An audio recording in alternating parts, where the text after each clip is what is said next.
Hello out there in Packer Nation, and welcome to another edition of the Absolute Packer Podcast. Today we are on episode number 73, which I'm going to call The Eagles Have Landed with a Thud. Oh, it's really good, isn't it? Oh, I'm so corny, but I love it. So anyway, without further ado, I'm Andrew Hetzel, and with me always is Elliot Christensen, Jeremy Hautala. What's up, boys? What's up? Hello. All right, it is Tuesday, so we've had at least a day to parse through the game that was against the Eagles. Packers won 30-16 at Lambeau Field. I would venture to say that the sorry, I just got a little notification up there. That the game wasn't as close as the final score, although it was for a little bit. 30-16, the Packers won. With about 5 minutes left in the game, it was 30-3, I want to say, something like that. But then there were various bad things that happened that we'll get into a little bit more. But well, I don't mean to correct you, but it was 23-3. Oh, you're right. That's right, because the Aaron Jones touchdown happened. Then they scored a touchdown, made it 23-10, and then the punt return for a touchdown made it 23-16. They missed the extra point, which made it a full touchdown. And then we obviously got the dagger with Aaron Jones on his 67-yard run. So then that made it 36. I think that was a 77-yard run. Was it? I think it might have been a 77. But then there's the square root of pi. Right, 77. Yeah, pi and then times whatever. There's the coefficient drag of the tangent of x. Yeah, Elliot knows exactly what I was thinking. Coefficient drag. All right, getting fancy. Very technical. To quote, who is it? Gerald Ford, Chevy Chase. It was my understanding there would be no math. Right. Sorry, loud. Now I'm really dating myself. Whatever. Okay, so somebody has to. Oh, that was a good one. Took me a while. Okay. I'm reading my notes. I got split screen here a little bit. So, okay. Now, Carson Wentz started this game and thankfully didn't finish it.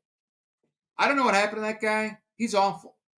At one time he wasn't awful. He wasn't great, but he wasn't awful. You saw the memes going around. There's Elf on a shelf, and then there's Wentz on a bench. I must have missed that. I did not. Wow. I like that. That sounds like something I would say. I love that. I would. That is pretty good. I actually fell out of my chair when I saw that. I'm like, man, why didn't I come up with that? The internet is undefeated. It always will be. It's just every now and then, like you'll be feeling down, and then you'll see some ridiculous meme or joke, and you'll be like, "This is why the internet was invented." It wasn't. I don't think I've ever come up with anything on my own because somebody else always comes up with something. Well, we know that's the truth, but ouch! About time he admitted it. Oh my goodness! Like virtual. He was wrestling. He was walking right into that. I was like, yeah, keep right, going, yeah. Keep going. The plank. Woo. Oh, we're all going crazy because of COVID quarantine. Oh my goodness. But yeah, I mean, it was. Truth be told, I think it was during my hazy E. coli, scare times when I had some hazy memories and whatnot. Carson Wentz got hurt, and then Nick Foles, when he was on the Eagles, came in and took them to a Super Bowl, correct? Mm-hmm. Now, correct. Was Carson Wentz playing well back then? Yes, he was. Okay. In between then-ish to now, it's like I don't really know anything about him. He was in the running for MVP at that point before he tore up his knee in L.A. because it was against the L.A. Rams on either Sunday night or Monday Night Football. Was it late in the season? Yeah, it was like the second to last game.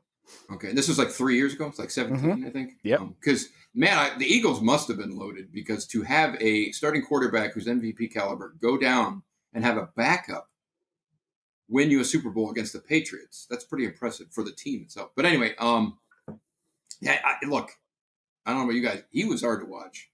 Now, the first drive, he looked okay, and the Packers defense looked their usual selves. But after that, it was like, holy man, I had a note in here. He has, and talking about Wentz, he has no pocket awareness. My word.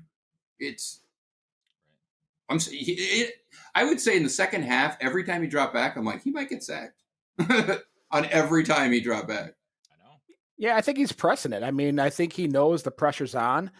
I mean, but he also, too, we have to look at the team as a whole. I mean, they are the leaders in sacks given up. And when I went back and watched my play 22, I mean, receivers weren't wide open. Like there was not a lot of time for Wentz to find open guys. By the time he could see somebody, the pressure was on him, so it's just a perfect storm for Wentz. It's a culmination of just all the things I just talked about that's going wrong in Philly for Carson. And right now, today, they just officially announced that Jalen Hurts will start this weekend for the Eagles, and Wentz will be in the bench. That's not surprising, to be honest with you. Apparently, there was somewhat of a QB controversy, but it's like after watching, and look, obviously we're not Eagles fans, but it's like after watching just a game with him and then seeing Hurts come in, even though he's a rookie second-round pick, he obviously played at Alabama, and then he got benched in the halftime of the national championship game for Tua. Do you remember that? You sure do. And I will never forget it because they were playing my Georgia Bulldogs and we were winning. And then the balls of a coach to bench your quarterback at halftime in the national championship game. It's impressive. It's Saban. That's why Saban. Yep. But anyway, I mean, Hurts, look, was that his first snaps of the season? Or no. Okay, he played a little bit maybe here. He's mixed in. They kind of use him as a gadget guy, but he didn't have full-blown reps as a true quarterback. Okay, and I mean, I think it goes, look, the Packers defense tends to make lots of quarterbacks look good, but if you really don't have any film on anybody, you're kind of like, if you're the first defense to go up against a guy who's a high-round pick who's good in college and all that, and you don't have any film, chances are he might look pretty good on you. And he can obviously move. I don't know how good of a passer he's going to be or whatever, but he's good with his feet. Now, the very Packers thing that happened was they had him in 4th and 18, and they gave up a long touchdown pass. That, you talk about sad trombone noise when I saw that happen. When we get the Eagles in 4th and long, bad things tend to happen to us. I know. Let's not rehash history, please. No, I felt that. I'm like, oh no. Oh, you guys are gluttons for punishment. And I mean, when you look at that touchdown that he threw, Jair Alexander was a little bit kind of the culprit. He was a little late getting back there, so the guy was essentially wide open, NFL-wise. He had a couple of yards around him, but it's like, again, I don't know if that's a Pettin thing. I don't know if that's an Alexander thing. It must be a combination. But anyway, yeah. So offense. This was a very, Aaron Rodgers looked pretty darn sharp. I mean, the first series was a little ugly. They missed, I think Aaron Jones fumbled on the first snap. And then they gave up a really quick sack.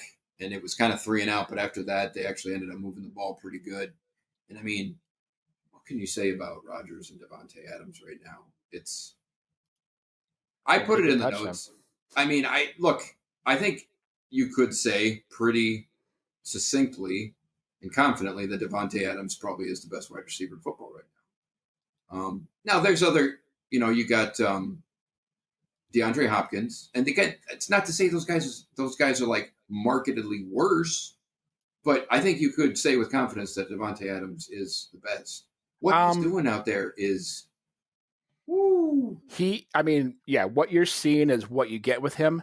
My only contention to being the best is that he's not healthy all the time. I mean, he's missed a game every single season.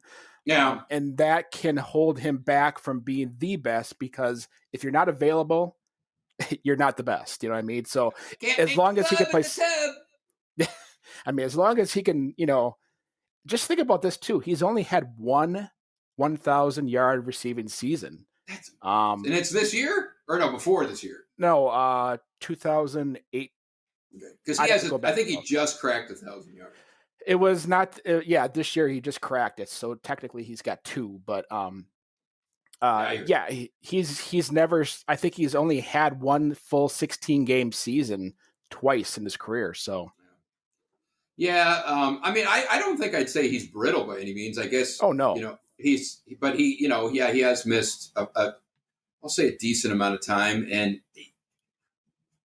look, let's be honest. He's really their only legitimate weapon at wide receiver. Tanyan is really coming on as a tight end, and I thought it would have been Sternberger before Tanyan, but at this point, I'll take whoever.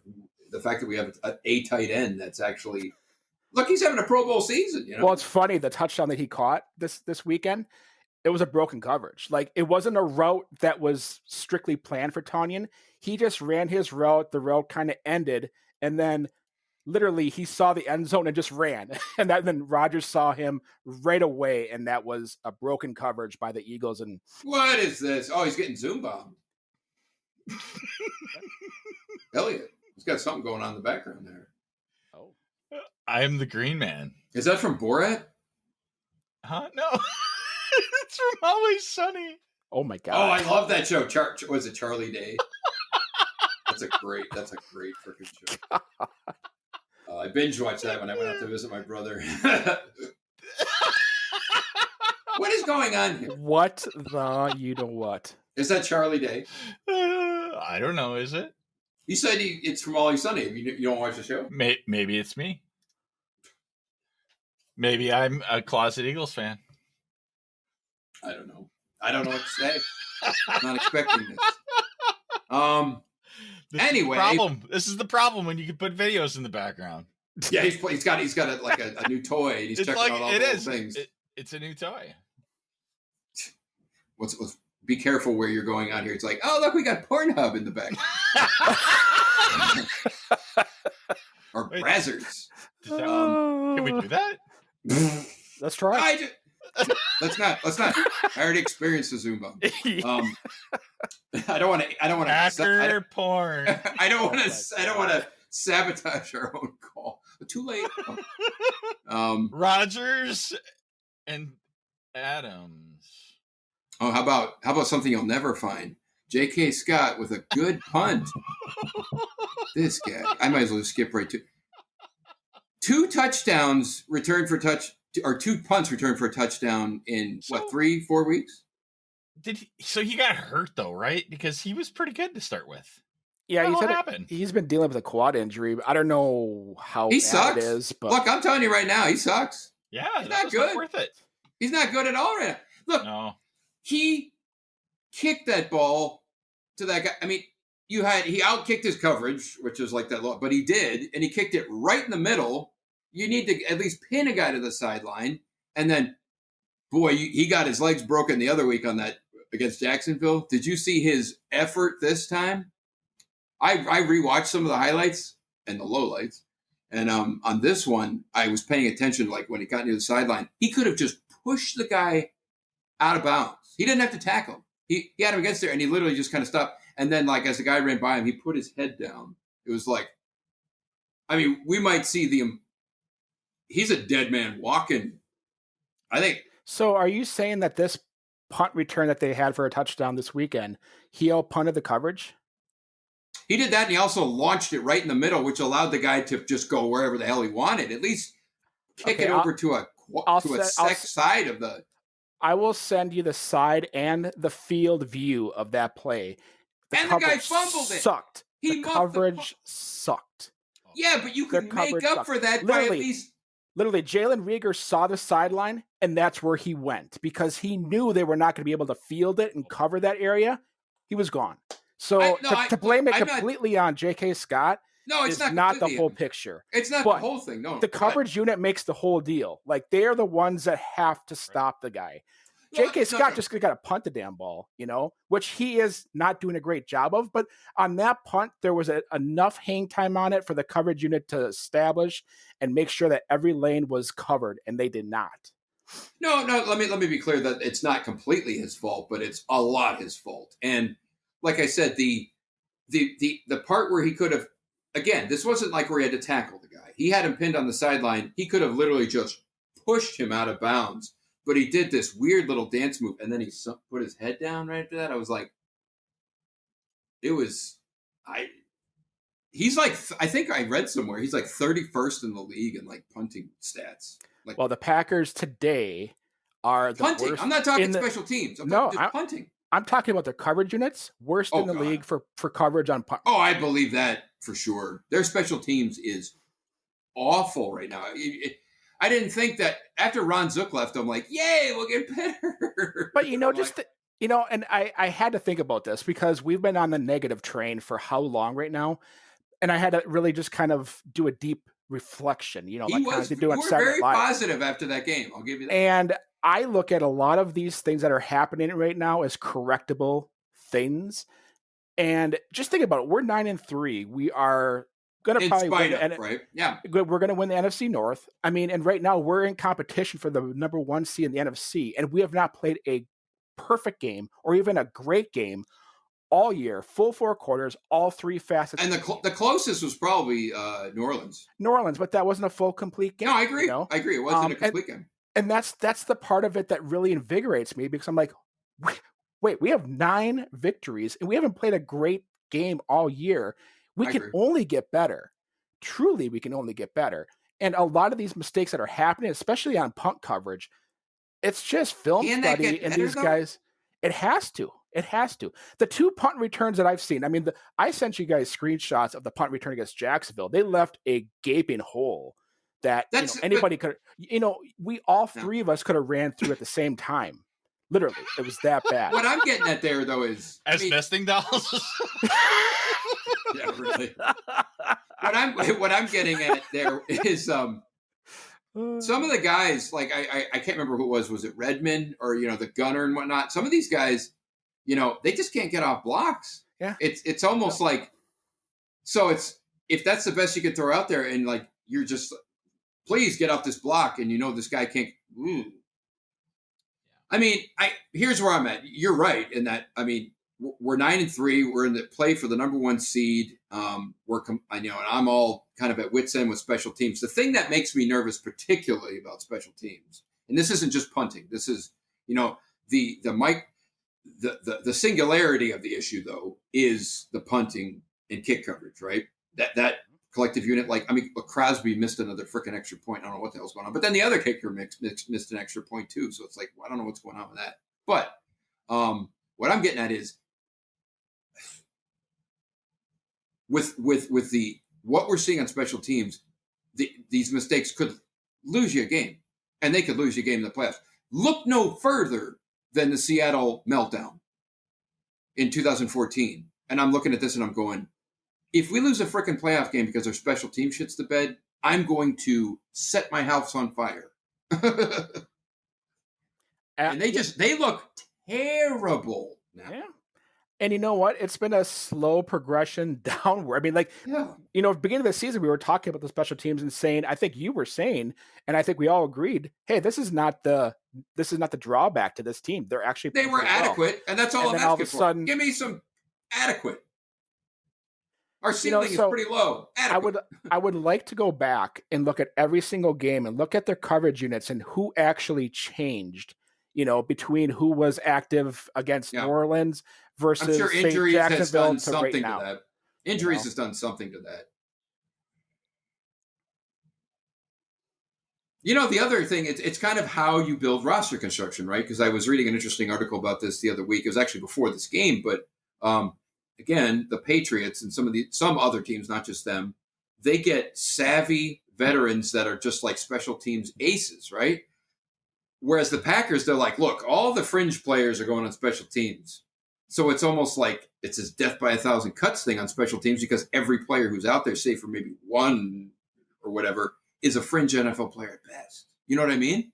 So that does I think that gets back to how we build the roster. Right, but let's look at that. Let's look at the Patriots. Matthew Slater, who's a all-pro special teams, do-it-all kind of a guy. That's all he does. He doesn't play offense. He doesn't run the ball. He literally does coverage, and that's his job. And he comes back every single year and makes roughly $1 million. I mean, you get that much production from a guy who's making the bare minimum. Why wouldn't you keep on signing him? And he's been there for many years, Yeah, no, I agree. And I think we had a guy like that. And I'm not saying Jeff Janis was your perfect guy, but as far as special teams go, his gunner, he was always down there, man. Yeah, no, I agree. He was. Our opponents were fair catching the ball because they knew Janis was literally going to be right on top of them. Ever since they let him go, our gunners have been below average and have not been getting downfield. And like you said, cannot get off of blocks.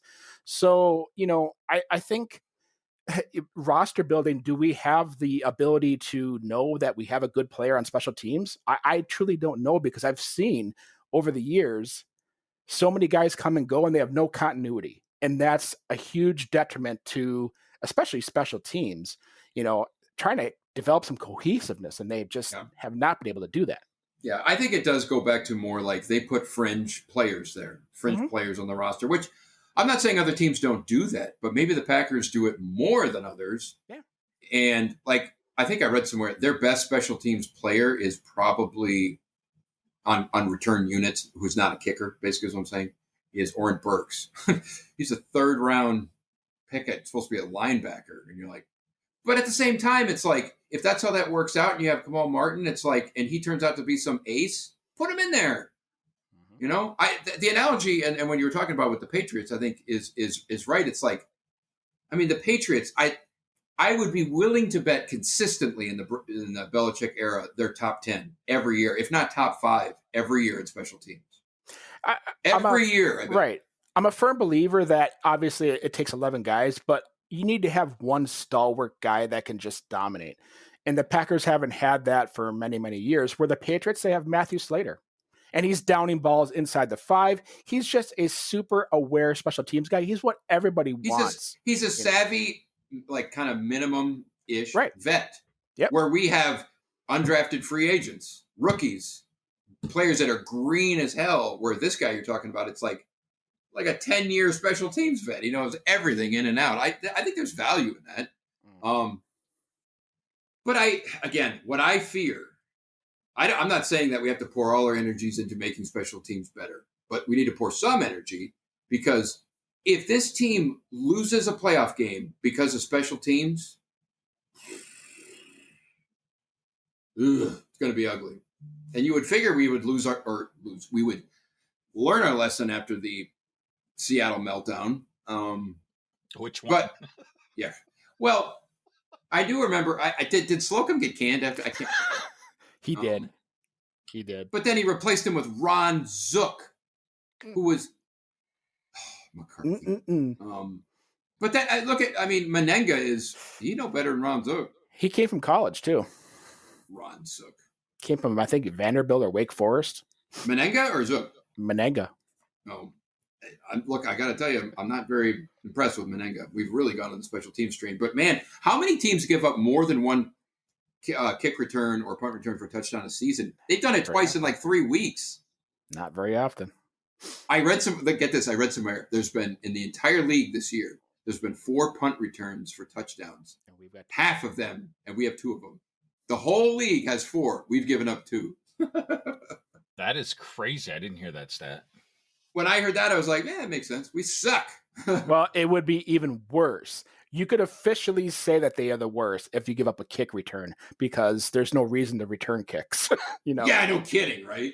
On the flip side of that, it's like people are like, kicking a shepherd every time. Like, don't put it in the end zone. It's like, this guy's awful. It's just like, oh, it's an indictment on the whole unit. Now back to J.K. Scott, though. You said I don't know what the heck's going on with him, because, like you said, he's injured. So look, if he's playing injured and that's affecting his play, that aside, it was like, do you remember, like, I think it was the Indy game, they're like, oh, he's not even traveling. Oh, and then he took a private jet, and it's like, what's going on with him? There's something weird. It almost I don't know. Right. I don't know if there's something going off the field that's causing concern for him. I don't know. But that Indy game, like you mentioned, he was not going to be. He wasn't on the team playing. They literally signed a guy off the streets to punt that game. And then all of a sudden he flies down on a private jet and he's punting. It's like. I don't know if the beat reporters asked any questions on that. I mean, maybe they did and they just didn't say anything. But it's like one of those things where it's just like, it's just not adding up. I don't know what it is, but.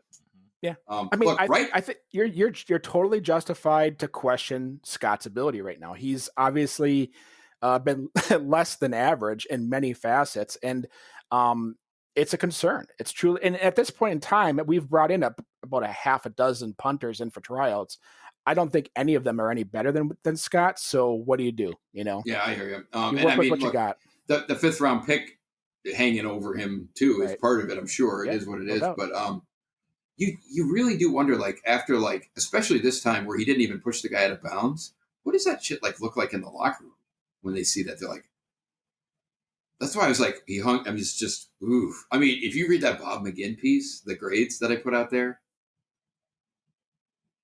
man, he eviscerated special team too. So he should. I mean, everybody. Yeah, I mean, Bob is he's getting very. He was already kind of curmudgeonly, but he's really good at what he does. And he's getting even more curmudgeonly. But he was just laid waste to it. But it is what it is, right? Mm-hmm. So we went on a diatribe there about special teams, but kind of back to offense. Packers actually went for it on 4th and goal on the 1 yard line. On the 1 yard line, and they threw basically a jump ball to Davante Adams. I mean, that was awesome. Pretty gutsy call, Now, it's a gutsy call to go for it on 4th and 1. It's also a gutsy call even to throw to Davante Adams like a jump ball. I think it's one thing if it's 3rd down, but 4th down, it's like right. And it's not like he had some just ragtag cornerback on him. Oh, I know. He had Darius Slay. So, it's literally a Pro Bowler against a Pro Bowler, and the best man wins. And the reason why that one kind of stuck out to me more than anything is, like, that's how much confidence those two have in each other and how much where they're just like 4th and 1. Well, you get the feeling it's almost guaranteed with those guys, Because I'm trying to think of even with Brady and Gronk in their prime. I don't even know if they do that. They do. I mean, maybe but it's just like the fact that you're just like, oh yeah, covered by a good cornerback, but I'll just chuck it up there and he'll get it. Mm-hmm. That's amazing. So Davante had 2 touchdowns in this game. Rodgers passed for. Does he have 400 or 401? I think it's 400. What's that? 400. Oh, 400. Yeah, right. Yeah. He hit 400 touchdowns for his career to 88 interceptions, which is like the next closest is like 60 interceptions higher. Right. I mean, and the quickest to 400 TDs in history, and the one that had the least amount of interceptions. So by a mile. It's just when you see that, you're like, this isn't right. If you don't follow Rodgers and the Packers and all those really well, you'd look at that, you'd be like, that's a typo. That's like how much of an outlier that interception stat is compared to other folks. And just think about this. How many games did he miss this year? 3, 4? Davante? Yeah. At least 3. Okay. He has 84 catches, 1,029 yards, 13 touchdowns. Yeah. So he's averaging well over a touchdown a game. If he hadn't gotten hurt in any game, if he was playing all of them, he might be up. He could have potentially be up to break Randy Moss's. Games. That's what I want. 22. I want to see truly Davante go a full 16 games and see what he can do. I think he could break that easy. Yeah, I think. I hate to say it, but it's the truth. It's like Randy Moss did that obviously with Tom Brady in the 2007 season where the Patriots went undefeated in the regular season, and it's like that was in 2007. And fast forward 13 years, it's even more of a pass happy league. So it's like, yeah, I think it could be broken. So what I'm getting at is it's like. The way the game keeps changing to pass happy and not hit the quarterback and all these things, it's like even something that was done in the mid-2000s, you're like, yeah, it was a lot harder then. It was. Right. Yeah.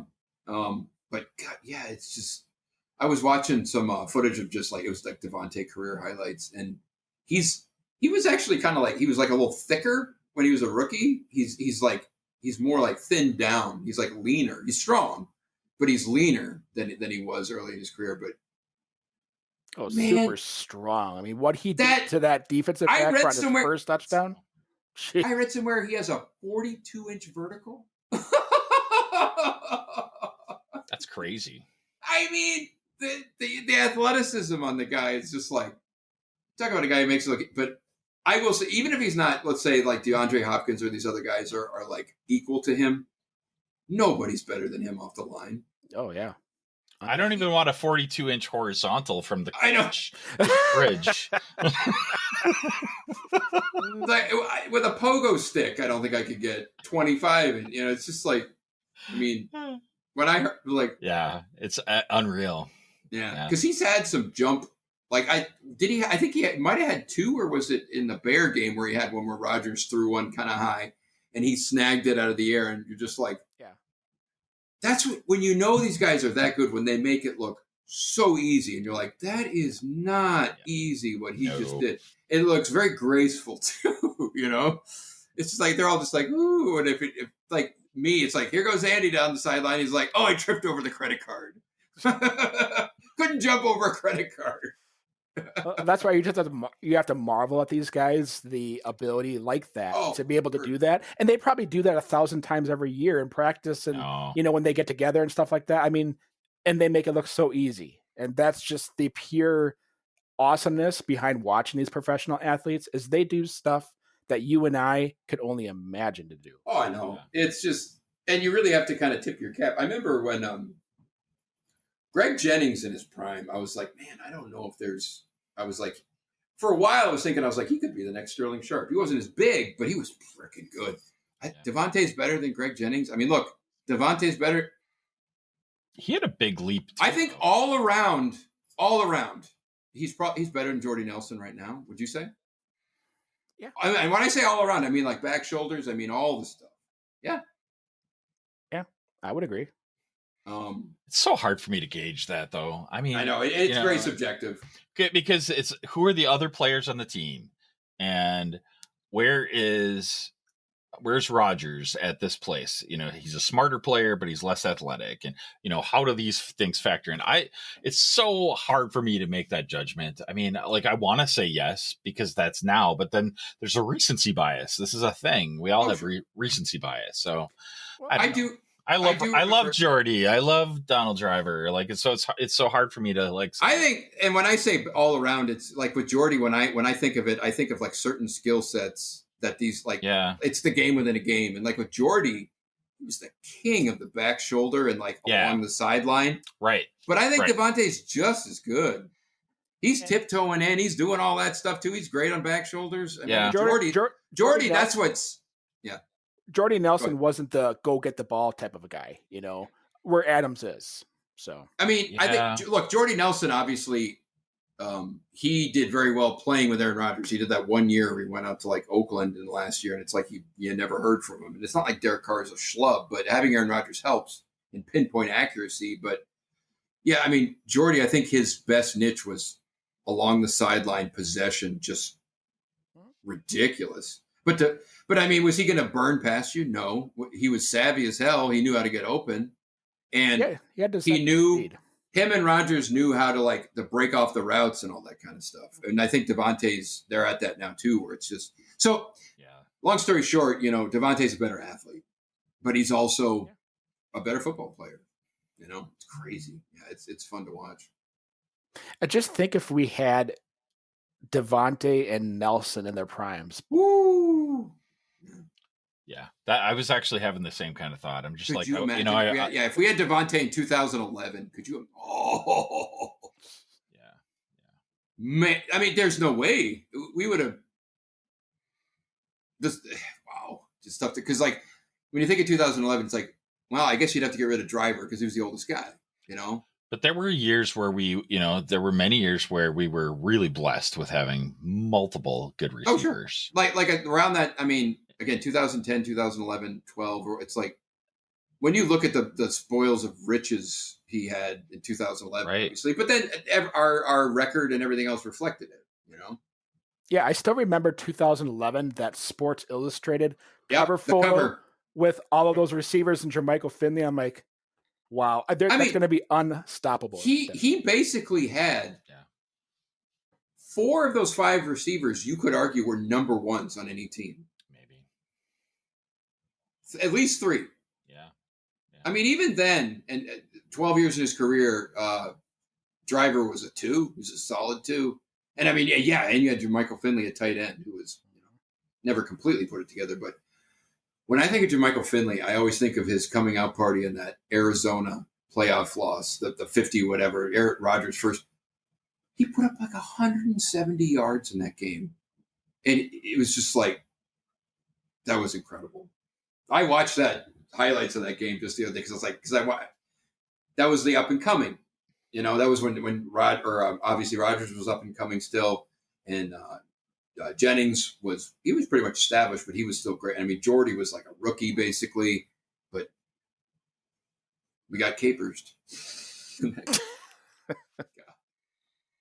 A competent defense, and we blow them the hell out. But anyway, whatever. But yeah, what else can you say about Davante? Just stay healthy a full 16 games. Yeah, I want to see that result. I truly do. Yeah, I mean, if he stays healthy, right. Shit, that's the only caveat. That's the only knock that you have against him. It truly is. Exactly. No, you're right. You're dead right. Speaking now to other wide receivers, I saw something. MVS has only had like 2 targets since the overtime fumble 3 weeks ago in the Indianapolis game. That's it. He had 2 this game and 1 last game. Oh, so he had 3, but another bomb dropped. Yeah. And one thing I noticed about him that I never really quite noticed, he's a big body catcher. Mm-hmm. Not all the time though, but at times it's like on the one he dropped, he kind of went like this, and I'm going, because it bounced off his shoulder pads. It was just this. I mean, he wasn't wide open, but he was open by NFL standards, obviously. No, I think if there was a pass that really typifies, like you said, the body catcher that he is, it was that last pass that you talked about in Philadelphia, where if he had hands, he would have adjusted and caught that ball with ease. But it was the back shoulder, and he was just like, yeah, it was like right over here, and he just couldn't do it. But I will say this. I'll give him credit where credit's due. He had 3 blocks on that Aaron Jones touchdown run.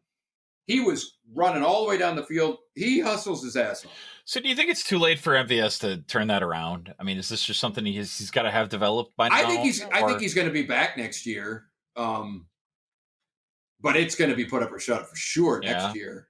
Yeah, for sure. But I mean, look, he's got all the effort. He's got which I mean, I'm not saying that's, but it is indicative that, I mean, he's a hell of a blocker as a wide receiver. He's not out there just, sulking around. He's definitely inconsistent. I don't think he's going to be like a Davante Adams or anything like that, but I think he's got one more year because you can see it. He's got flashes. But in the NFL, if you're not consistent, you're out of there. If you got all talent. Right, but with the Packers, you'll get another chance most likely. That's true. I mean, you'll probably get an extra year out of the Packers, of them giving you a shot. So I would say, yeah, I would be stunned if they just straight up cut him after this year. Stunned. Now, if he has a poor camp or something next year, maybe, but yeah, I think next year is definitely put up or shut up. But yeah, he's kind of all or nothing. He'll have a egregious drop that's basically wide open, but then he'll have like a contested long catch, and it's just so you can see the talents there. It's just consistency is just lacking. Yeah, consistency. When you look at a guy like Davante, I mean, he's talented and all that, but you could set your watch to that guy. Which is think about that.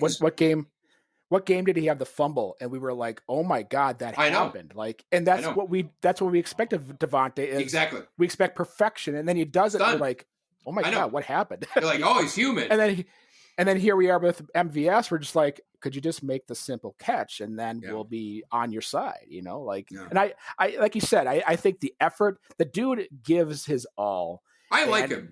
He is in general, and he is the best blocking wide receiver that they have currently on the roster. Lazard's pretty good, but he is. But I mean, I guess I haven't watched him as much as I have MVS. But MVS, whenever I watch him, he puts textbook blocking skills on tape every single game. It's ridiculous. Well, even saying that blocking wide receiver, like that's just doesn't even register with. And it should, because receivers are to catch the ball. But in this offense, they value receivers. And I've seen it. I've seen it myself, and I don't usually catch that kind of thing. I mean, I think having, this is a different position, but you look at a guy like George Kittle. He's a tight end for 49ers. Yeah. Great receiving tight end. Yeah. He is an unbelievable blocker. Yeah. He is. I mean, good all around. Yeah. So you talk about being total like invaluable. If you're a great tight end, it's one thing, but if you're also just basically like you're almost like a sixth offensive lineman, it's that's the difference. I think between like with an MVS, that's the difference between making the squad next year versus like whatever. That could be. Yeah. I don't know. Yeah. But and then so the next thing I had on the notes here was Equanimeous St. Brown. He had. Did you guys see that? It was a long third down, perfectly placed ball. Wasn't an easy catch, but it didn't even hit his hands. It went through his arms. That was tough to watch on the replay because it was a perfectly thrown pass that he didn't even get a hand on. I'm not going to be terribly hard on the guy. He actually looks pretty good. He's got very limited snaps. I think only played like 12 snaps. And when he does get out there, he looks pretty solid. I mean, he's been hampered by injuries. And so he's basically, he's been set back so much and they're just working him in. So I'll definitely give him, a little bit more breathing room. I like what I've seen, but on that drop, I was just like, when you see it in real time, you're like, oh, and whatever. But then you see the replay and you're like, ooh. It was just like he's like diving to the ground. He's like going like this. The ball just goes through his head. It's like didn't even hit anything. I think the one thing that really surprised me this game was their starting offensive line. They did not. I have that as a note. Okay, go ahead. No, you go ahead. Oh, I was going to say that John Runyon did not start at left guard. They had Lucas Patrick over there, and then they moved Turner to right guard and put Wagner in at right tackle. So that's what they consider their best starting five, because LaFleur has been pretty adamant and consistent that he wants the 5 starting linemen to be the best that they have. So that is what they termed the best. John Runyon. You're surprised that Runyon wasn't one of the guys? I kind of am. I think he's up there right now. I think for a rookie who's had no training camp and pretty much no off-season work, the guy's been pretty phenomenal for 6th-round pick. Right. I know he's got bloodline, that definitely helps, but I was kind of shocked by that, to be honest with you. Yeah, I should say that my note about the offensive line, it was a little bit different, and it was more so like, the unsung praises that we still should have for what they're doing. Because most teams, if you lose I don't know if Lindsley's all pro, but he's a Pro Bowl center. He's a great player. He's been hurt a lot, of late, and he was obviously hurt, and he's going to be out for at least 3 weeks with that MCL. And normally if you lose your a very solid center, you have to change up your offense. They haven't had to change up anything because they have Elton Jenkins. Right. Every time I say that, I feel like I'm throwing my frog in my throat. Elton Jenkins. I'm trying to say the G every time. Anyway, that guy is like, you talk about Swiss Army knife. He can play any position. Now, to your point about Runyon, I almost look at it like it's another good problem to have. It's like, he's not the best of what I think the 5 are, but we still got him. And when you do put him in there, he's good. Yeah, not the word. So we are blessed with this team. You talk about something that, is definitely a positive. And I think we are ahead of the game on a lot of other teams from an offensive strategy standpoint and scheme. Our offensive line it's damn near plug and play right now. We have like I don't want to say an embarrassment of riches. That's not really, but we are lucky to have good depth. And they're not all high draft picks, and we can just keep the offense humming and make nothing different. Yeah, because in years past, whenever we had injuries in the offensive line, the pass protection really took its toll. Yep. You always had to throw an extra blocker out there. Right. Take a guy out of the pattern or running back over there. This year, you can't even say that, and you just have to be just shocked. Not shocked, but just be happy what Elton Jenkins is truly doing. He's played every position on the line, and I would be shocked that once his rookie contract is up, if he doesn't get to be one of the top paid offensive linemen in the league. I think he's deserved it. He's been, like what round was he again? Second. Second? Okay. Mm-hmm. I couldn't remember how high it was, but you talk about, he's one of Goody's best picks, hands down. Oh, I think Jair, I think, is probably his best pick. I would say Elton Jenkins is just for his value that he brings. You could say that. I was actually just going to say that. I was like, Jair Alexander, he's a shutdown corner. Yeah. And in this game, holy cow, is that valuable? But yeah, Elgton Jenkins, what you can do with that guy. Yeah, just plug and play him, like you said. I'm going to call him the human Swiss Army knife. There you go. What's the wink? It's the Andy special. You know that 99% of the people that participate in this podcast with us, it's audio, the feedback they're missing out. No, the feedback is that they just can't stand looking at you, Andy. This is the direct feedback.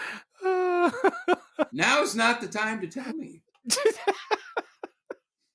Good Lord. Well, guess what? I don't like looking at myself either. So that makes all of us. Doesn't make some of us. It makes all of us. That's funny. You're the third cutest one here. It's fine. That's why Ellie doesn't want us sharing the screen, because he doesn't want to see you. I might be the fourth cutest. Oh! He made an appearance. Maynard. Quietest cat ever. Did you? So I saw like how to prepare for a Zoom meeting, and it was like behind the monitor is a cat taped to the wall. Because that's what all Zoom meetings are. It's like people's cats like jumping on their screen. No, this cat Maynard is. All kidding aside, he's the best pet I've ever had. He's like the most friendly, quiet. He's just. I joke. My daughter and I joke around with him. They go, you could drop a cinder block on his head, and he'd still love you. Chill. It's so nice, All right, so we haven't really touched much on defense. I suppose we can hop into that. Like the opening drive, I was like, I don't like what I'm seeing here. They ended up giving up a field goal, but it was like a 15-play, 8-minute drive, and that was when Wentz actually looked competent. I mean, after that, they did buckle down, and look, they gave up 10 points because obviously the special teams gave up the other 6, and then they missed the extra point, so that's why it was 16. But so even with a bad Carson Wentz, and then they bring in a rookie QB who didn't have much film on, they did pretty well. I don't know what else. There's 10 points, not bad, even if it is a not a very good offense. Yeah, they kind of did. And they only gave up 278 yards of offense to them too, and in the NFL, I'm sorry, like I don't care who your quarterback is, I don't care who the offense is. If you can keep an offense under 300 yards, you did a pretty good job. No, I agree. And I mean, look, the way the league is set up, it's like if you're an offense and you can't get 300 yards, it's right. It's all tilted towards the offense, Right. So yeah, and I agree. Keeping it under 300 total, I think, is pretty good. I think now Gary, I don't know, did he start over Preston Smith? He was actually out there.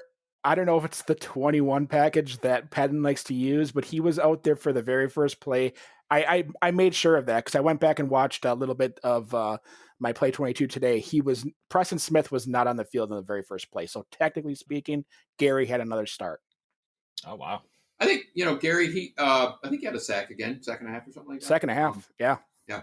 He, look, he's steadily getting more playing time and playing better. It's like I said, playing Carson Wentz, it's like where you're trying to look at stats and look at how they're doing. It's almost like, again, there was a time in the second half where I'm like, every time Wentz dropped back, they go, he's going to get sacked. I know. The thing with a pass rusher, the one thing that if you listen to anybody that knows football, they always say a pass rusher never gives up, that their effort is always there. With Gary, you don't have to worry about that. That's true. He hustles his ass off. He kind of reminds me of MVS in that production standpoint of he's very consistent, but I mean, he hustles his tail off, and there's not a play that he ever takes off and lollygags. And that's commendable. And that's more of what we need because this defense is just so blah. So is he deserving of being out there in the field a lot more? Yeah, I would agree. Are they blah, or are they trying to be complex and the players are just not, they're not suited to football is not algebra. It's not trigonometry, That's the joke I was trying to make earlier. I'm like, this is like we try to overanalyze things too much, right? I'm like, if he is great at this pass rush, like let him do that. Yeah. Right. I mean, the only time that you need to be really, really, I guess, smart and trusting is when you play as much zone coverage on the back end, because literally you're trusting the next guy to you to cover his zone. And if he doesn't, then the play breaks down. So, but if you're going man up, like the old Bob Sanders defense when he had Charles Woodson and Al Harris, when you're just putting those two guys on a receiver and you're beating the crap out of them, that's a whole different other thing. Sure. But in this defense, I think they outthink things because Pettin tries to make it so intricate so that the offense can't read what he's trying to do. And I think I think that outsmarts the whole grand scheme of things by doing that. Just going out there and saying, you know what, I trust you guys. Just go out there and make plays. Like, I think that's huge. Darnell Savage, the past 3 games has been much more active, but I think he's been allowed to do that because Pettin has pretty much let him go. And that's where he is at in his spectrum is you need to allow that guy to go out there and just make plays. And that's what he's been able to do. To your point about Savage, real quick, I think I read somewhere, I don't know enough about safety play, but somebody had said somewhere, some pundit, that like him and Amos, they kind of switched where it was like, before Amos was more of the roving guy and Savage was more of the, I don't know, he's kind of the stay home, the more consistent or whatever, but the free versus the strong, I guess, free safety, strong safety. And they kind of flip-flop that because that's how it's putting your guys in positions of where their strengths are. And Savage is more of a guy. Yeah. And so they kind of flip-flop that role with Amos and Savage from what I'm told. Again, I'm not an expert on that, but if they did do that, it coincides with, putting them in positions to make plays. I'll tell you what, that last interception Savage had, it was a tip ball, but that was a hell of a play. When he dove, that was a hell of an athletic play. Yeah. That was fun to watch. That was one of those ones I was like, whoa, that was really, really cool. So look, they need him to come on. They traded up in the first round to get him last year. You forget that. Sometimes I look at him, I'm like, oh, he was a first round pick. Yeah. But hey, so everything, I think we could say everything except special teams, kick units, or punting units, and that includes coverage and punting, are trending in the right direction and getting better. For whatever reason, that unit is just like, look, the two most important are offense and defense, without question. Special teams, you want it to be adequate. Unfortunately, I don't think it's quite adequate. But I'll just say this, and I think I've said it before, with special teams, I can't wait for the day where they just treat it as a weapon. Treat it as an actual weapon and an advantage instead of just a thing that has to be there. No, special teams in general, get a real kick returner. Yeah. To me, that's much more from the top down. Yeah. That is not. It's one aspect of the team that I would say they feel like they can just plug and play anybody. It doesn't matter whether they bring him off the street. They just feel like anybody can do that and be adequate at it. I would say that you're going to have a game, especially in the playoffs, where field position matters. And damn right. Whether it's pitting a team inside the 10 or just making a coverage on a punt return, because you want to keep the offense as far back as you possibly can. That's where I feel like if they don't improve upon their special teams abilities, I would hope that once the playoffs start, it doesn't come back to bite them in the what.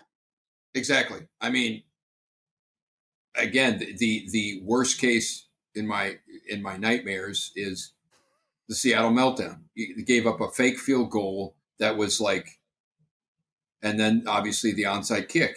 Nonsense. It was just, and that look, special teams, the rest of the team didn't play all that well in that game in general. I mean, the first half they did, but you could say special teams cost them a trip to the Super Bowl.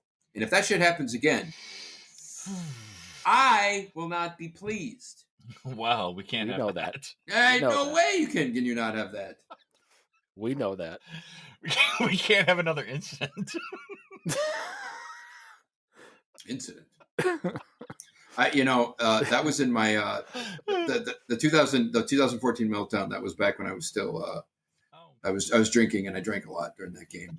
And I do remember throwing bottles and stuff. I was at my sister's house, and I was throwing things at the end during that whole thing. Oh, your poor sister.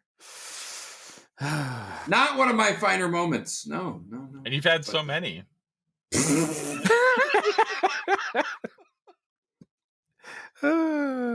Check, please. Speaking of special teams, you know what I have for the notes? Literally, it says special teams, and then one bullet under it. I was going to say nothing. Burn the tape. Oh, okay. That's all it says. Because look, Crosby, I think he made a field goal, but then he missed another extra point. Yeah. It's like, but again, the other kicker missed an extra point too. So you're just like, what the hell? Weird. Well, you know what? These extra points aren't as easy as they used to be. I mean, right now they're technically what? Yeah, I keep forgetting. 30, they moved it back 10 yards or something. Right. So they're like a 30. Yeah. What is it? A 31-yard field goal or 35-yard field goal or something like that. So it's not 100% anymore. Yeah. And it's proving to be. Yeah.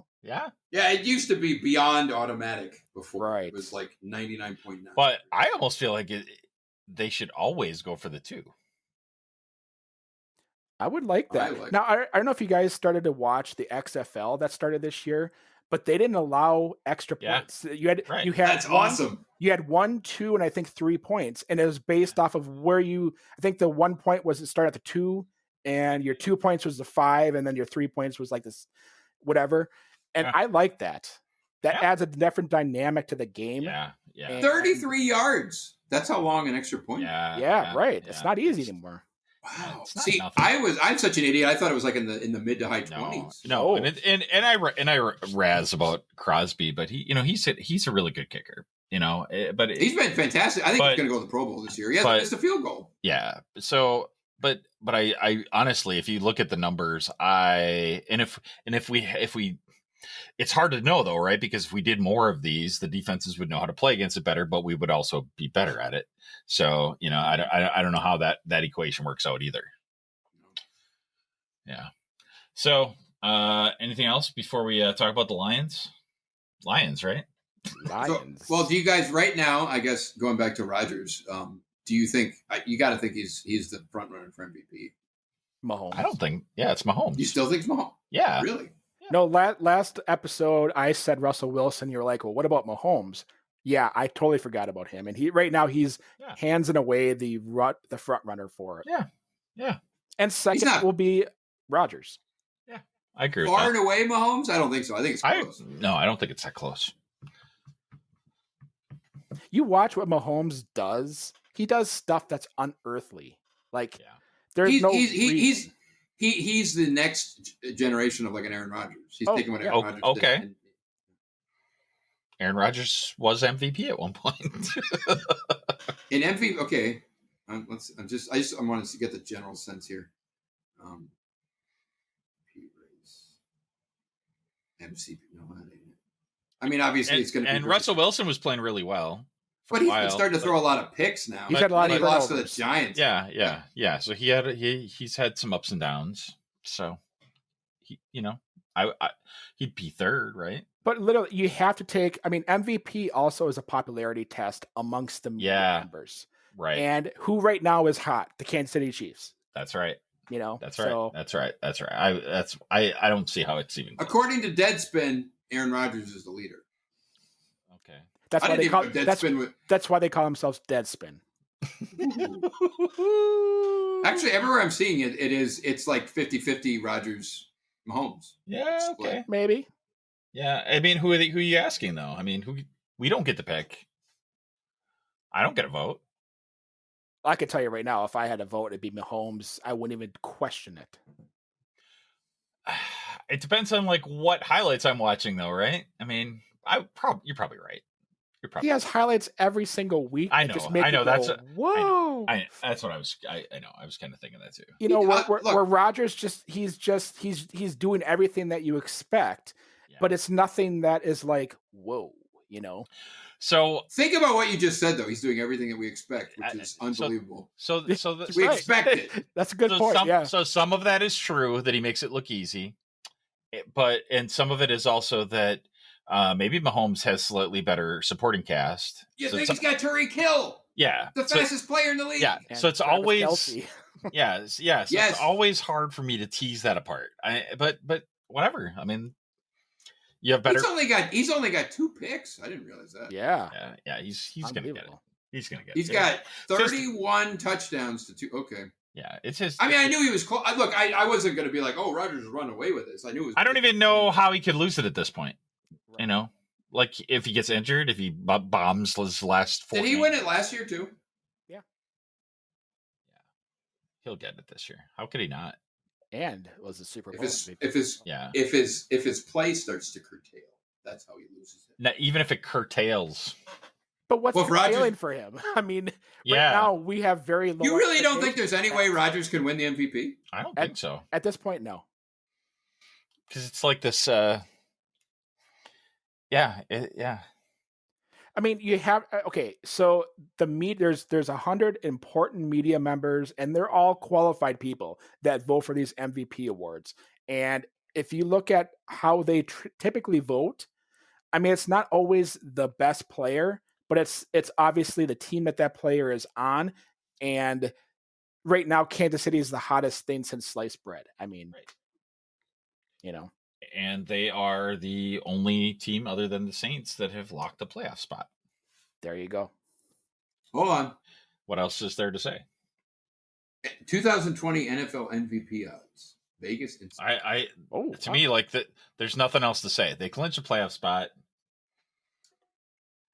So Patrick Mahomes. I want to see if this is. They're gonna win the West. Patrick Mahomes is minus 500. Rodgers plus 400. He's second. Rodgers.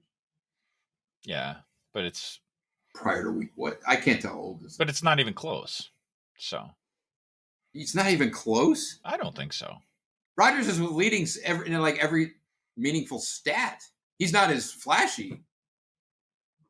He's got leads the NFL in touchdowns, passer rating, picks. He's got but he leads a passer rating, which is important. And touchdowns. But truly, what wins MVPs is sexiness, and Rodgers just doesn't have the sexiness. Yeah, it's not actually being the most valuable player, right?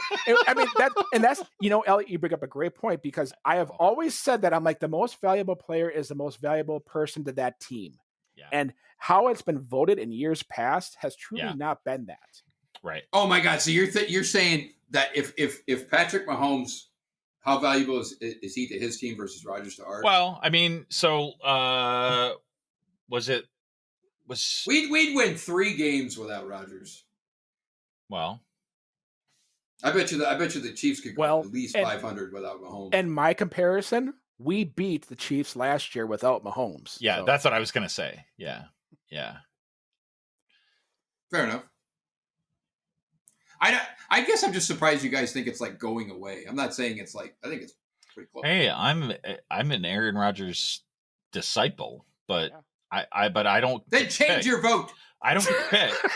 Wait. This is going down a really ugly path. I don't want to go down it. If it's my vote that determines it, then done. I also I'm going to cross out the Saints for getting a playoff spot. Thank you. I'm going to put the Packers in there. Thank you. Let's see. What else can I change? Let's just do some manual finagling. I like that. You know what? The NFL is algebra. I like. Hey! Think about this. Think about this. What Jeremy just said. Manual finagling. What does that sound like? Why do I want to go on the path? I don't know. No, this is Packer Podcast. Come on, man. You're really intent on putting up a porno background. When he goes, he's been in the bathroom for a half an hour. Is he manually finagling in there? God. I'm cutting you off. This is what happens when you make fun of my MVP. I'm cutting your feet. Oh. No, not making fun of it. He'd be my vote too. I'm kidding. But because is he the most valuable? He probably. The only thing I care about is the Super Bowl. Right. I don't care if he was 38th in MVP voting. I want a Super Bowl. That's what I want. I think we all agree with that. And we're right there. Saints. Offense and defense is trending well. If special teams can just get adequate, I think we're the team to beat in the NFC. Saints is right there too. They're playing well. Yeah, but we beat them. The NFC is really. If I look at all the teams, I put all the teams that right now, the 7 teams that are in there. I think the Packers have the toughest path, just because I don't like them matching up against, like, say, Tampa Bay. I don't like them matching up against the Rams In the NFC. In the NFC, I'm just talking about matchups. I mean, the Cowboys are in the list. Here's you want to talk about? Hey, we're going 3-9. You guys, what do you think the odds are that an NFC East team wins a playoff game? Pretty good. I think they are pretty good.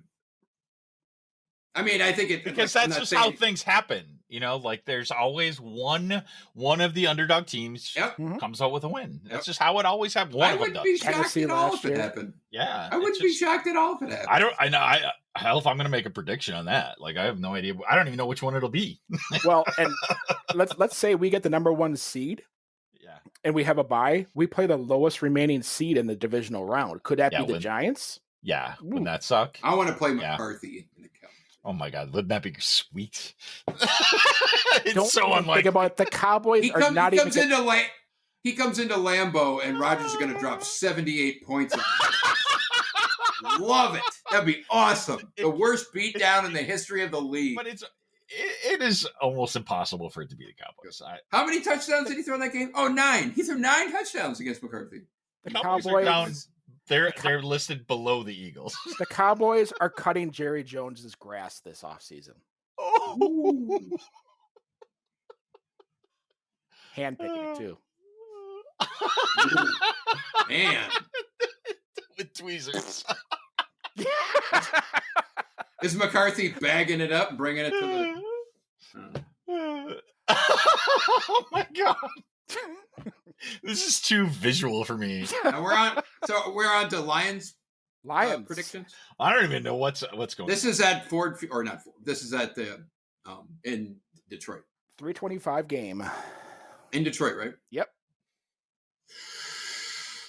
It's not going to be a blowout. What do you think? They just beat the Bears. Come off a big win in Chicago. God, the Bears. The Bears still suck. Did you see the Jets lose to the Raiders? and then Greg Williams is fired the next day. Okay, if ever there's a conspiracy theory, they're like, just lose this. Okay, so if anybody didn't know what happened, this game. If anybody didn't know what happened in the Jet Raider game. Oh, I know what happened. 8 seconds to go. I think it was like 8 seconds or something like that. Yeah, they were down by 4. And the Raiders are down by 4. Yeah. Greg Williams comes up with an all-out blitz package where he blitzes 8 guys, doesn't get to Derek Carr, and Ruggs caught the touchdown easily. Game, set, match. To win. It should have been a Hail Mary, but it wasn't even that. It was just like a pitch and catch. It was a one-on-one matchup, and he had no safety help. It was a Pettin special. What should have been called there? I don't even think Pettin would have called that. That was unbelievable. No, I mean a Pettin special where you have 3 safeties on the goal line. Oh, no. It was, when I watched the replay, I was like, I think they tried to lose this game. I think so. I was like, and I've always liked Greg Williams. I'm like, you know what? If this offseason works the way it is, I want him to come here. After that play, I'm like, I have to question your sanity, dude. He's the Bounty Gate guy too, isn't he? Wow. Yes. So he's an old. You know what he is? He's an old bag. He's guy's like 60. We need some young blood. Yeah, I think you're actually right. I like the guy. I like guys who. It's a young man's game on the field and on the sidelines. I mean, I don't know that that's always true, but I do think that there is a renewed idea about the use of data, and that I think that some of these, some of the older guys, there's too much like, you need a feel for it. And I think you can be very analytical about it. NFL is what it is algebra. Yeah. Now that we've come to that conclusion. No, but I mean, in terms of like coaching and general managing, like, I mean, there are spreadsheets involved. Yes, there is some subjectivity, but ultimately, like you're balancing a budget and like it's a spreadsheet, man. Like, well, it just you brought me up to a topic of Kevin Green. I don't know if you guys remember him. He was Yeah. outside linebackers coach. He was a wrestler too. Yeah. Right. I think he was very instrumental in shaping Clay Matthews' career just because of the energy that he brought. Now, you guys talk about young blood. Yeah. I think young blood can bring that helps to too. a team. Yes. Right. Yes. And I would love to see somebody like a Kevin Green come here who his hair is on fire and he just he never gives up. He's just like, you know what? If we're gonna go down, we're gonna go down the mole hole because we fought for it, you know. And that's what I would love to see. This team kind of brings somebody in that just is a hellraiser, you know. I think like anything. I mean, look, when you get older, you get set in your ways. It's kind of like the progression. And I mean, look, am I saying that they need to go out and get somebody who's 35 years old? No. But if you go out and get somebody who's 65, it's like, I mean, Greg Williams is probably damn near 70 years old, you know? I mean, I bet he is. I bet he's in his late 60s. It's like, look, get somebody who's not, you know, who's relatively young and not set in their ways and not, you know. Yeah, no doubt. My dad always says that about that. He goes, the NFL is a young man's game between the lines and on the sidelines. Except for the Patriots. Yeah. He's an anomaly, Belichick. Well, I don't know. Is he? This is what, you know, it's so fascinating, you know, because it's like once you think you have it figured out, it's like, well, but then there's this huge glaring exception to every single rule. And so I don't know. I don't know anything. I really don't know. When I look at Belichick, one thing and maybe I'm dead wrong, but like when you think about just like politics, it's like when I look at other including our other, you almost get the feeling there's like all these there's like this political feel about everything about it, and then Belichick seems like a guy who's like, I don't give a rat's ass about any of this stuff. Right. Yeah. I want to win. Yeah. I don't care if you're a third round pick. Yeah. I don't care if this coach does this. Yeah. He's just like, yeah. There's no political correctness. He's like, no. What? There's are we winning or are we losing? Yeah. It's like, yeah. and I'm not saying it's 100% that way, but it's way not politics. Yeah. And you get the feeling that Robert Kraft is just like, all right, just do whatever. Yeah. You know, I just do whatever. I think you're right. And that probably took a few years to develop, but I think once that was in motion, it just rolls. And look I mean, you hear about the loyalty to a fault. Yeah. It's littered throughout everywhere, even in corporate worlds and stuff like that. It's like, look at McCarthy. Oh, yeah. Loyal to a fault. And he's just, with Slocum, with Capers and all this, and it's just like, they all know it, but they feel this like weird pull to do it because of some politics thing. Yeah. And it's like, are you here to win games? But so the like familiarity though, do you think that there's some like I think that allows you some well, it's comfort, but it's like it's laziness, right? Like you don't have to analyze the data. Complacency, right? You know, like if I was building a team and I was going to hire a coaching staff, I would hire you guys, right? Because I don't want to go and find and analyze a spreadsheet, and I also don't want to piss you guys off because, well, how come you didn't pick me? I mean, right? Those things make sense, right? So, well, I did read some. I mean, I've heard this. I get that.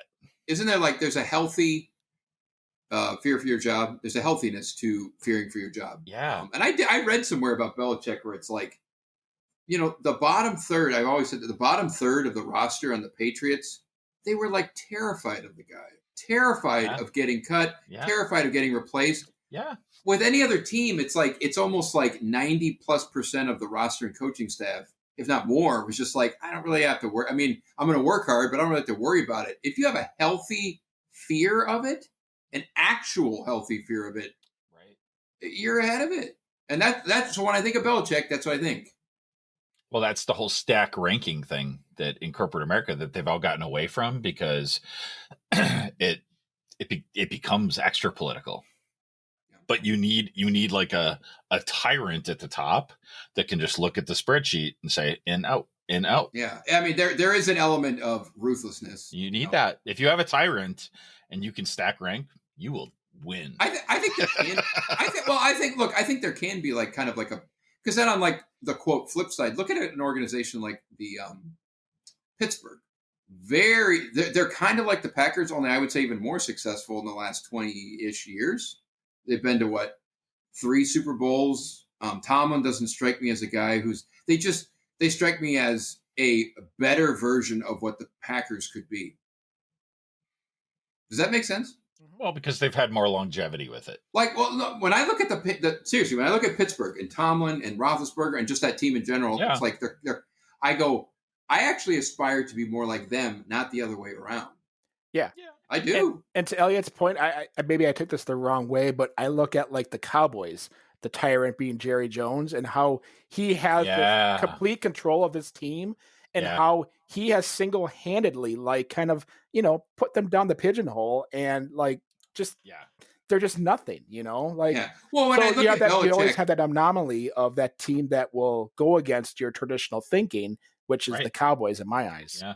Yeah. Well, I think it's like the antithesis in ways of like the Patriots. Because you look at Belichick and it's like that guy probably shot out of the womb with a football in his hand. But see, he's not Jerry Jones. You could see that Jerry Jones would probably do things very emotionally, right? Yeah. Whereas Bill Belichick, I don't think he does these things. No, what I'm getting at is like it's about winning. I think Jerry Jones looks at it and he's like, I own the team, therefore I know football. Yeah. Right. When I look at like Belichick, it's like I am football. Yeah, exactly. I don't know football. I am football. Well, very good. Very good. Yes. I think that's a huge distinction. Jerry Jones is like he's almost like got his little sandbox that he plays in. This is my team. I own it. I'm going to be the GM and everybody. You know what? I want that t-shirt. I am football. Absolute Packer Podcast. I am football. And it's a picture of me going. Do it. That was the face I was making. I want that. I am football. I want that so bad. Not bad. We got some good ones. Yeah, we do. All right. All right, Detroit game. Yeah. Oh, geez, we didn't even do our. You got 10 seconds. Yeah. Well, I'll tell you what. I have my picks have always almost the whole year have been very, very similar in terms of scores. I think it's gonna be like 30-21 Packers. Me, Elliot. Okay, I'll go. I don't know, man. I mean, Stafford is good against us, and it's on their turf. We always have a difficult game in Detroit. I don't remember too many instances where we just came out and flat out kicked their butts. So it's going to be a very competitive game. And Detroit. Is Matt Flynn going to play? No. Oh, damn. Sorry to bust your bubble. He's out of the league, isn't he? Yeah, he is. For a minute, I was like, "Is he the backup?" That would be so awesome. Wow. And alive. Darrell Bevell is their coach right now, so excellent. Oh, that's right. They canned Patricia. What do you think of that? It couldn't have happened any sooner. I mean, for Christ's sakes, right.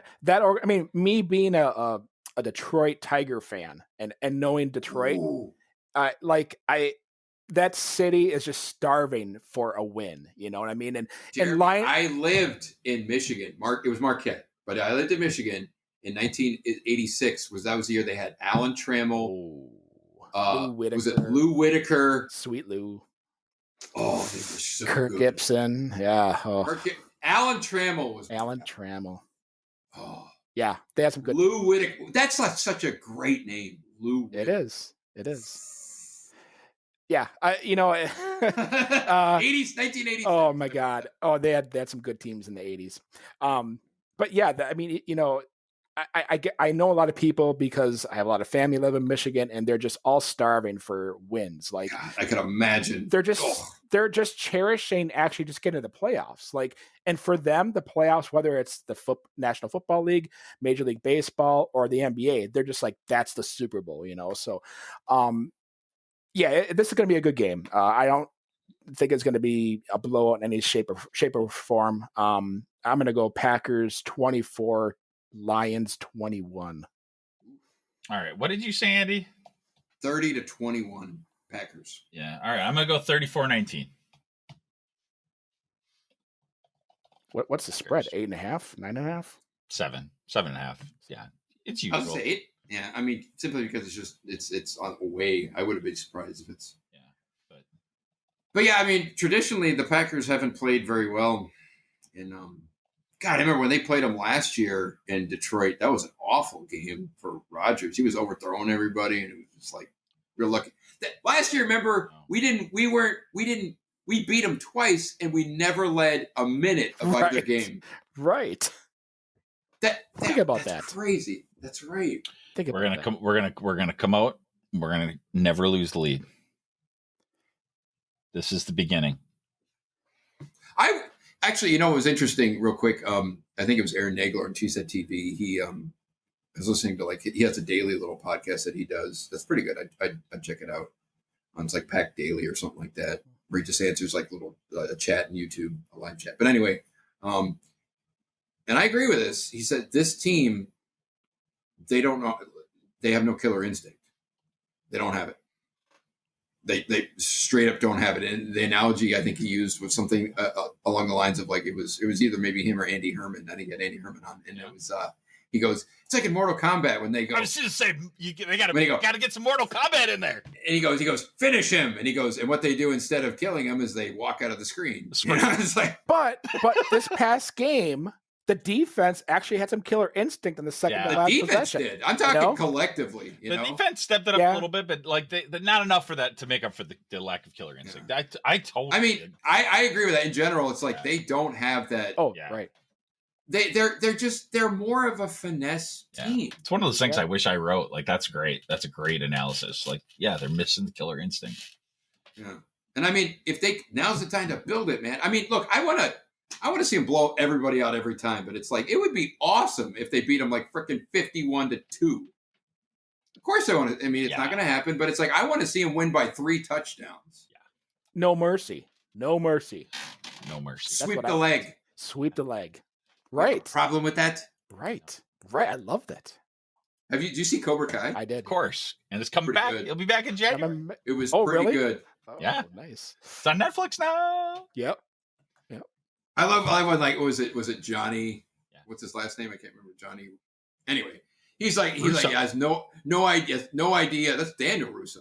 Johnny, he has no idea about like technology. Yeah. And he's like no idea about anything.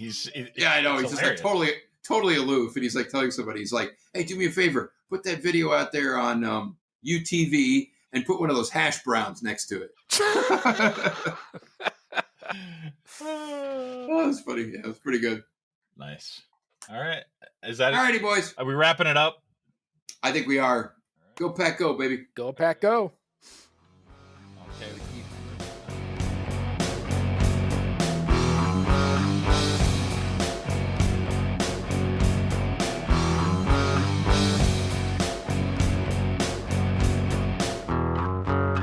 Podcast. Chair. I know, right?